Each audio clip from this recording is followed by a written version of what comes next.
नमस्कार दोस्तों, स्वागत है आपका न्यूज़ कट आए चैनल में। आज का हमारा टॉपिक है प्रत्यक्ष कर। प्रत्यक्ष कर के बारे में पढ़ने वाले हम लोग। मैंने बताया था आप लोगों को कि प्रत्यक्ष कर कौन कौन से होते हैं, अप्रत्यक्ष कर कौन कौन से होते हैं। राज्य सरकार द्वारा जो प्रत्यक्ष कर लागू किए जाते हैं, अप्रत्यक्ष कर लागू किए जाते हैं। केंद्र सरकार द्वारा जो प्रत्यक्ष कर और अप्रत्यक्ष कर लागू किए जाते हैं, उनके नाम मैंने लिखवा दिए थे। उसको याद करना आपकी जिम्मेदारी है। अब मैंने आप लोग को ये बताया था कि नेक्स्ट वीडियो में मैं उन करों को लेके आऊँगा जो काफ़ी इंपॉर्टेंट होंगे, जो प्रत्यक्ष कर के अंतर्गत या अप्रत्यक्ष कर के अंतर्गत आएंगे। डायरेक्ट और इनडायरेक्ट टैक्स, इसको अच्छे समझेंगे। देखिए, जो मेरा कंटेंट है, मैं एक चीज़ और कहना चाहता हूँ। जो मेरा कंटेंट है, जो मैं आप लोग को बता रहा हूँ, वो है हिंदी का कंटेंट। मैं आपको बता दूँ कि ये हिंदी का कंटेंट है और ये हिंदी मीडियम के जो बच्चे हैं उनके लिए ज़्यादा इम्पॉर्टेंट है।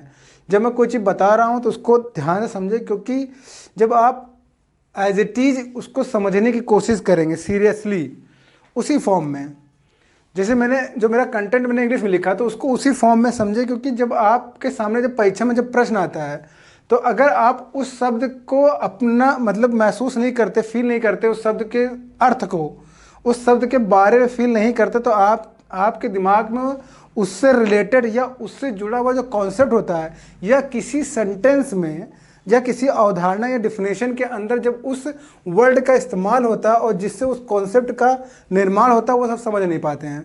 तो ये बहुत ही इम्पॉर्टेंट है कि आपको, जो मैं शब्द हिंदी बोल रहा हूँ, खासकर हिंदी मीडियम के बच्चे, अगर इंग्लिश मीडियम के बच्चे यहाँ पर हैं तो मैंने इंग्लिश टर्मिनोलॉजी भी यहाँ लिख रखी है। अंडरस्टैंडिंग के लिए समझ सकते हैं, बाकी तो इंग्लिश में पढ़े रहे, उनके लिए तो आसानी है। लेकिन हिंदी मीडियम के बच्चों के लिए जो इकोनॉमिक्स का सेक्शन होता है, या कुछ सब्जेक्ट ऐसे होते हैं, जैसे इकोनॉमिक्स, विशेषकर मैं इकोनॉमिक्स के ऊपर फोकस कर रहा हूँ यहाँ पर, कि इकोनॉमिक्स के जो वर्ड होते हैं वो हिंदी शब्द जो होते हैं वो बहुत ही टफ माने जाते हैं। क्योंकि आपको हिंदी में ही डील करना है क्वेश्चंस को, चाहे वो लेखन में चले जाएँ आप, चाहे उस क्वेश्चन को, ऑब्जेक्टिव क्वेश्चन को अटेम्प्ट कर रहे हो, तो वो चूँकि आपको हिंदी में देखना है। आपको कुछ शब्दावली आप इंग्लिश में जाके देखते हैं। मैं ये नहीं कहूँगा कि आप बिल्कुल इंग्लिश को इग्नोर करें जब आप प्री का पेपर दे रहे हो, प्री का एग्ज़ाम दे रहे हो, लेकिन जब मेंस जाएंगे तब तो आपको लिखेंगे तो हिंदी में ही ना। ऐसा तो है नहीं कि हिंदी मीडियम का बच्चा इंग्लिश में जाके लिख देगा, कि वो इंग्लिश मीडियम में लिखने वाला तो इंग्लिश में नहीं आता फिर वो। तो ये चीज़ बात समझिए। तो आपको उसी फॉर्म में उसको समझने की कोशिश करिए। हाँ, उससे रिलेटेड कुछ इंग्लिश टर्मिनोलॉजी अगर है, आपको पता है और नहीं पता है, तो उसको आप सर्च करिए, उसके बारे में समझिए, जिससे आपका अंडरस्टैंडिंग और बेहतर हो सके। बेहतर करने के लिए आप इंग्लिश का इस्तेमाल कर सकते हैं, लेकिन चूंकि आपको लिखना है तो आपको जो अंडरस्टैंडिंग विकसित करनी है अपने अंदर, वो हिंदी में ही करें। ये मैं बार बार कह रहा हूँ। तो चलिए शुरू करते हैं। प्रत्यक्ष कर, डायरेक्ट टैक्स। जब डायरेक्ट टैक्स में हम लोग आते हैं, प्रत्यक्ष कर, प्रत्यक्ष मतलब मैंने आपको बताया कि कुछ टैक्स ऐसे होते हैं जो डायरेक्ट व्यक्ति के ऊपर इम्प्लीमेंट किए, तो व्यक्ति से ही वसूला जाता है। अगर व्यक्ति उस सोर्स का इस्तेमाल कर रहा है जिस सोर्स के ऊपर वो टैक्स इम्प्लीमेंट हो रहा है, ठीक है ना। ये चीज़ समझना आपको। प्रत्यक्ष कर उसे बोलते हैं जिसका जो भार है वो व्यक्ति के ऊपर ही पड़े, व्यक्ति ही उस भार को वहन करे, ठीक है।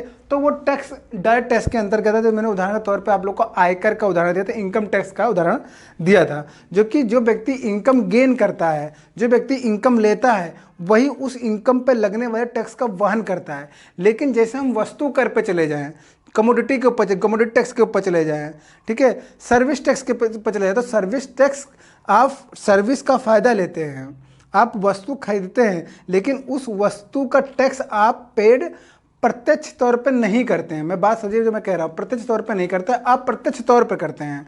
तो इसीलिए वस्तु कर को, कमोडिटी टैक्स जो होता है, वो आपका इनडायरेक्ट टैक्स के अंतर्गत रखते हैं, आप प्रत्यक्ष टैक्स के अंतर्गत रखते हैं। क्यों? क्योंकि आप उसको वहन, आप देते तो हैं, लेकिन आपको पता नहीं होता उस टैक्स का वहन जो कर रहा होता है प्रत्यक्ष तौर पे। वो देखा जाए तो वो जो कौन कर रहा होता है, वो जिस दुकान से आप लेके आ रहे हो, वो जो व्यक्ति सामान रखा, वो उसको पेड करता है उस टैक्स को, ठीक है ना। तो ये आप नहीं करते हैं वो, ठीक है, लेकिन आप उसका फ़ायदा ले रहे हो। जैसे आप आय का तो फ़ायदा ले रहे हो ना, आप इनकम टैक्स ले रहे हो, तो इनकम टैक्स जब आप फ़ायदा लेते हो तो इसका तो कोई और वहन तो करता नहीं है। आप सोचिए कि कौन इनकम टैक्स दे रहा है। अगर आप पास इनकम आ रही है तो इनकम टैक्स कौन दे रहा है, तो आप कहोगे कि हाँ, इनकम टैक्स तो मैं ही दे रहा हूँ। तो जब मैं ही दे रहा हूँ, मतलब जो व्यक्ति उसका फ़ायदा ले रहा है वही दे रहा है, तो वो डायरेक्ट टैक्स के अंतर्गत आ गया।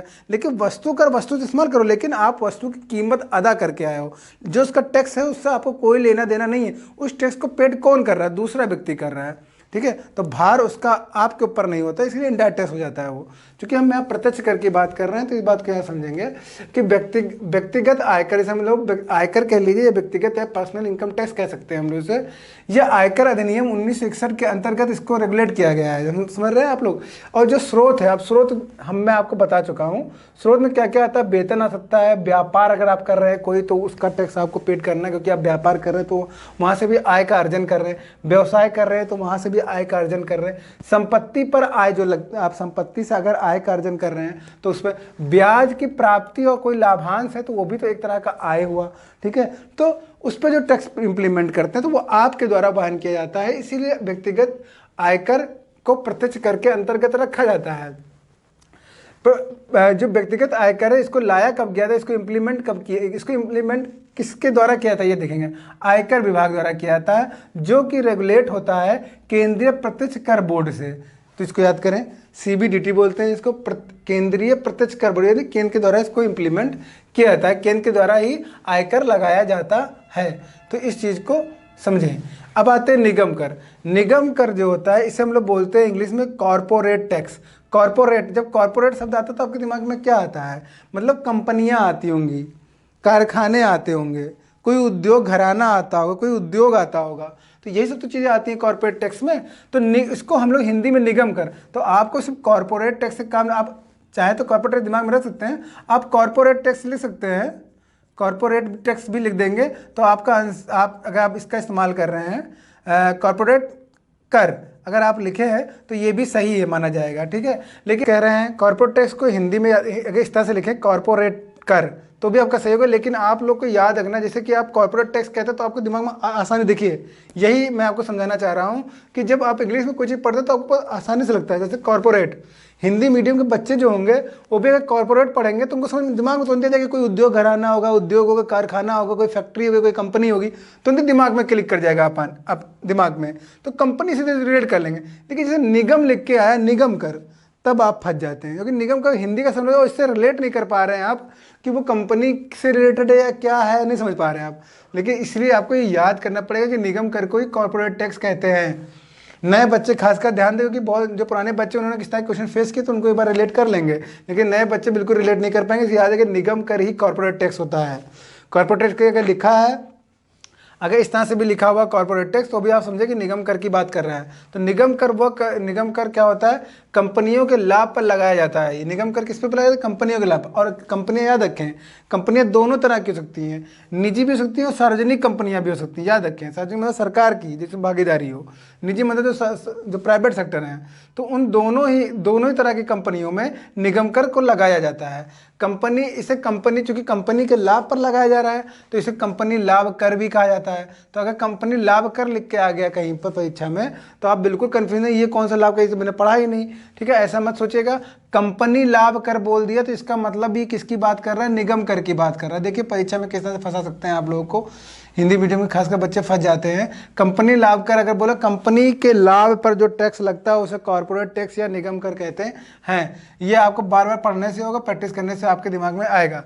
इसे केंद्र सरकार लगाती है और इसको एकत्र भी करती है, याद रखें, केंद्र सरकार इसको लगाती भी है, एकत्र भी करती है, ध्यान रखें, है ना। और लेकिन अब यहाँ पर लेकिन क्या है, लेकिन यह है कि राज्यों के मध्य विभाजित नहीं करती है, ये राज्यों को नहीं देती है निगम कर। याद रखें, ये इससे रिलेटेड आपके परीक्षा में प्रश्न आ सकता है, निगम कर, ठीक है। तो निगम कर काफ़ी इंपॉर्टेंट है। फिर आता है संपत्ति कर, जिसे हम लोग वेल्थ टैक्स कहते हैं, ठीक है ना। संपत्ति पर कर मतलब संपत्ति से कमाए हुए लाभ पर कर। देखिए संपत्ति की बात अब यहाँ कर रहे हैं, संपत्ति से कमाए हुए लाभ, ऐसे हम लोग वेल्थ, देखिए यहाँ पर संपत्ति और इंग्लिश में इसे बोलते हैं वेल्थ टैक्स, याद रखिएगा। तो दो कन्फ्यूज मत होइएगा, अगर वेल्थ टैक्स लिखा है या संपत्ति कर लिखा है तो रिलेट करिएगा इसके साथ। संपत्ति से कमाए हुए लाभ पर कर लगने वाले कर को, लाभ पर लगने वाले कर को संपत्ति कर के रूप में जाना जाता है, ठीक है। इसे लागू किया गया था 1957 में और समाप्त कर दिया गया 2015-16 के बजट में, ठीक है। तत्कालीन वित्त मंत्री थे अरुण जेटली जी, उनके समय में ही जब ये बजट 2015-16 में लाया गया था तो इस संपत्ति कर को समाप्त कर दिया गया, संपत्ति कर नहीं रह गया है, ठीक है ना। लेकिन फिर भी दिमाग में रखेंगे कि संपत्ति कर भी डायरेक्ट टैक्स के अंतर्गत पढ़ते थे हम, ठीक है। तो चूंकि अब नहीं लिया जा रहा है तो इस पर क्वेश्चन कम चांसेस बनने के, लेकिन हो सकता है कि आपको ऑप्शन में दे दे कि कौन सा टैक्स प्रत्यक्ष कर के अंतर्गत नहीं रखा जाता है। ये राज्य सरकारों का कर है, ये राज्य सरकारों का कर है, ध्यान रखें, रहा है मतलब अब तो नहीं, समाप्त हो गया है। तो ये अगर देखा जाए तो प्रत्यक्ष कर तो है, लेकिन किसका कर रहा है, ये राज्य सरकारों का रहा है। हम प्रत्यक्ष कर की बात कर रहे हैं यहाँ पर सिर्फ। अब आते हैं उपहार कर, मतलब गिफ्ट टैक्स की बात करते हैं। गिफ्ट टैक्स किस पे लग सकता है, जैसा कि नाम है उपहार कर, मतलब कि जब कोई आपको उपहार दे तो उसके ऊपर कोई टैक्स इंप्लीमेंट कर दे, ठीक है, सरकार उसे टैक्स वसूल ले, ठीक है, तो उसे उपहार कर करते हैं, उपहार कर कहते हैं। लेकिन ध्यान दें, इसके लिए भी कंडीशन है। आपको पता लगा आपको उपहार मिल रहा है, भैया हम उपहार नहीं लेंगे, पता उपहार भी नहीं लिया और जबरदस्ती टैक्स भी देना पड़ रहा है, तो उसके लिए सरकार ने इसमें शर्तें लगा दी हैं। शर्तें ये लगा रही है, अगर उपहार की कीमत 50,000 से अधिक, पहले 25,000 रुपये करते थे, बढ़ा दिया गया है इसका सीमा, ठीक है।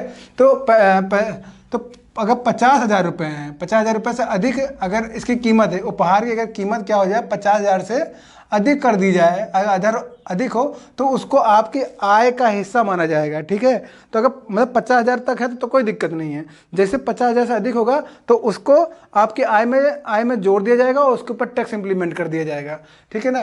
तो पर इसे व्यक्ति के आय में जोड़ दिया जाता है अगर 50,000 से अधिक है अगर उस उपहार की कीमत, और यह टैक्स आय कर के अंतर्गत लगाया जाता है। ध्यान दें, इसके लिए कोई उपहार कर नहीं बनाया गया, एक अलग सेपरेट कोई बना दिया है, उसके अंतर्गत नहीं रखा गया, इसको आयकर के अंतर्गत नियमों के अंतर्गत इसको वसूला जाता है। ध्यान देंगे, व्यक्तिगत जो आयकर हम लोग पढ़ के आ रहे हैं अभी, इनकम टैक्स, इसी के अंतर्गत ही हम उपहार कर को भी वसूल लेते हैं, क्योंकि सरकार क्या कह रही है कि उपहार की अगर कीमत जो है 50,000 से अधिक हो रही है तो आपके आय में जोड़ देंगे, तो आय के अंतर्गत जो नियम होंगे कुछ उसके दौरान, मतलब उसके अंतर्गत ही आपसे ये टैक्स वसूला जाएगा, जिसे हम लोग उपहार कर करेंगे, क्योंकि उपहार की वजह से आप टैक्स पेड कर रहे हैं, इसलिए हम लोग इसको उपहार कर कह दे रहे हैं। अब आते हैं हम लोग पूंजी लाभ पर कर। पूंजी लाभ पर मतलब कैपिटल गेन कर रहे हैं आप, पूंजी गेन कर रहे हैं ना, पूंजी लाभ कर मतलब कैपिटल गेन टैक्स है, मतलब पूंजी के ऊपर जो आप लाभ कमा रहे हैं। अब इसे क्या कहेंगे, जैसे कि क्रय लागत किसके ऊपर क्रय लागत आती है, जो कुछ आप मैन्युफैक्चर कर रहे हैं या कुछ लेके आए हैं आप, ठीक है, आपने क्रय किया, एक होता है क्रय और होता है विक्रय। विक्रय मतलब बेचना, क्रय का मतलब खरीदना। तो क्रय लागत आप लेके आए, क्रय करके लेके आए, तो क्रय लागत या निर्माण लागत या किसी चीज़ का आपने उसको मैन्युफैक्चर किया, उसको बनाया, ठीक है। लागत से अधिक पर बिकने वाली संपत्ति, मतलब कि आपने मान लीजिए कोई 20 रुपये की वस्तु बनाई और उसको 40 रुपये में बेच रहे हैं, ठीक है, बनाने में, या आप खरीद के लेके मान लीजिए 20 रुपये में लेके आए और 40 में बेच रहे हैं, या फिर 20 रुपये में उसको मैन्युफैक्चर किया और फिर 40 रुपये में बेच रहे हैं, ठीक है। तो अगर क्रय लागत या निर्माण लागत से अधिक पर बिकने वाली संपत्ति या प्रतिभूति, हम लोग कह सकते हैं, प्रतिभूतियां भी होती है, सिक्योरिटीज, ठीक है, पर होने वाले लाभ को पूंजी लाभ कहते हैं। लाभ वही प्रॉफिट लॉस, जैसे आप लोग मैथ में पढ़ते हैं कि कोई क्रय से अगर विक्रय है, क्रय की जो कीमत है और विक्रय कीमत अगर अधिक है तो उसके बीच का जो डिफरेंस होता है, क्रय और विक्रय के बीच, मतलब विक्रय और क्रय के बीच जो डिफरेंस होगा उसे हम लोग लाभ कहते हैं, ठीक है। तो पूंजी के बेस पे हम लोग कह रहे हैं तो पूंजी लाभ इसको कह दिया गया। इस पूंजी लाभ के ऊपर जो टैक्स इंप्लीमेंट किया जाएगा उसे पूंजी लाभ कर कहते हैं। तो किसी वस्तु के क्रय किया और उसको हम लोग लाभ पे बेच रहे हैं, किसी वस्तु का हमने निर्माण किया फिर से हम लोग लाभ बेच रहे हैं, तो जो लाभ आपको गेन हो रहा है वही आपका क्या है, पूंजी लाभ है। और उसी पूंजी लाभ के ऊपर जो हम लोग टैक्स इंप्लीमेंट कर रही है सरकार, उसको हम लोग बोलते हैं पूंजी लाभ कर, ठीक है। ये दो प्रकार की होती है कि अल्पकालिक पूंजी लाभ होता है, एक दीर्घकालिक पूंजी लाभ होता है। अल्पकालिक जो होता है वो 1 वर्ष के लिए होता है और जो दीर्घकालिक होता है वो 1 वर्ष से अधिक के लिए होता है, ठीक है। ये चीज़ ध्यान रखेंगे, बहुत डिटेल में नहीं जाएंगे हम लोग इसके अंदर, बस इतना ध्यान रखेंगे, ठीक है। अब आते हैं प्रतिभूति विनिमय कर। प्रतिभूति विनिमय कर की बात करें तो प्रतिभूति लिखा विनिमय ना, तो प्रतिभूतियों का विनिमय कर लगा रहे हैं, मतलब सिक्योरिटीज ट्रांजैक्शन टैक्स बोल रहे हैं हम लोग। तो जैसे प्रतिभूति विनिमय कर आता है, इसका संबंध सीधे स्टॉक एक्सचेंज से हो जाता है, मतलब कि घरेलू स्टॉक एक्सचेंज में हुए लेन देन पर लगाया जाता है। घरेलू स्टॉक एक्सचेंज है, उस पर लेन देन जो होता है तो उसके ऊपर टैक्स लगाया जाता है। लेन देन मतलब शेयरों का आप क्रय विक्रय करते हैं ना, तो जो उस पर टैक्स इंप्लीमेंट किया जाए तो उसे हम लोग बोलते हैं प्रतिभूति विनिमय कर। इसकी शुरुआत 2004 में हुई थी। केंद्र सरकार द्वारा प्रस्तावित ये का स्टॉक एक्सचेंज से वसूला। अब ये सबसे बड़ी बात है, ये व्यक्ति द्वारा नहीं वसूला जाता है, व्यक्ति के ऊपर नहीं कहते आपने लिया तो आप दीजिए, ये स्टॉक एक्सचेंज से वसूला जाता है। ध्यान दें, स्टॉक एक्सचेंज से ये टैक्स वसूला जाता है। और ध्यान दें, प्रतिभूति सिक्योरिटीज के अंतर्गत क्या क्या चीज़ें होती है, किन चीज़ों का लेन देन आप कर रहे हैं। आप शेयर्स का लेन देन करते हैं, डिवेंचर्स का करते हैं, डेरिवेटिव्स का करते हैं, म्यूचुअल फंड का करते हैं।